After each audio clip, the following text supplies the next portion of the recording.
Girlfriend যখন তার বয়ফ্রেন্ডকে বিয়ের জন্য ফোন দেয় তখন prong prong prong prong. Hello, কিসে? কিছু হয় নাই, হওয়া তো দরকার তাই না? এত মাস হচ্ছে প্রেম করতেছি, বিয়ে করার টাইম চলে আসছে না? বিয়ে করতে হবে না? মানে কি? কিসের বিয়ে? কিসের বিয়ে মানে? 1 বছর ধরে প্রেম করতেছ আর কিসের বিয়ে মানে? প্রেম যখন করছিলাম তখন তোমার ওজন ছিল 56 কেজি, আর একটু ফর্সা ফর্সা ছিল। এই ফালতু কথা বলবা না তো, ওজনের সাথে বিয়ের কি সম্পর্ক? অবশ্যই আছে। তখন ছিল 56 কেজি আর এখন হইছে 91 কেজি। এর মানে কি বুঝো?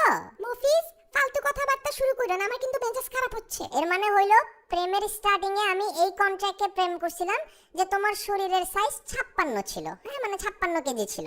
এখন যেহেতু 91 কেজি হইছে, এর মানে ওই কন্ট্রাক্ট ব্রিচ করছো তুমি, সো এটা ক্যান্সেল, এটা বাদ। হ্যাঁ, আবার নতুন কন্ট্রাক্টে আসো, তারপর দেখা যাবে। হে হে জান, কি যে বলো না, অনেক দুষ্টু তুমি। দুষ্টুর খেতা পড়ি বুঝছো? নতুন কন্ট্রাক্ট করতে এলে আবার নিউ ভাবে ফেসবুকে অ্যাড করো, কথাবার্তা স্টার্ট করো। এখন যদি মানে আমার তোমার এই 91 কেজিতে ভালোবাসা পয়দা হয়, তাহলে আবার প্রেম হবে, তারপর বিয়ে পর্যন্ত যাবে ব্যাপারটা, তখন দেখা যাবে। এই তুমি কি নেশা করছো? উল্টাপাল্টা কথা বলতেছো। তুমি যে নিজে শুকায় গেছো এটা কিছু না, আর আমি মোটা হইছি এটা অনেক কিছু না। একটা থাপ্পড় দিব কিন্তু তোমাকে। আমি শুকাইছি তোমার অত্যাচারে। শার্টের বাটন থেকে শুরু কইরা প্যান্টের জিপার নিয়ে কমপ্লেন করো।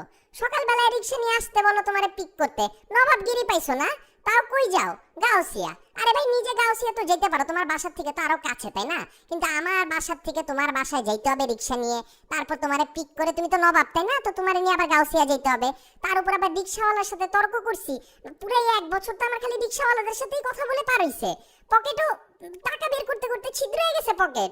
অত্যাচারে তো আমি শুকাইছি। এখন ফোনটা রাখো, নিউ কন্ট্রাক্টের ব্যাপারে ভাবো, তারপর যা কাজ করার করা যাবে।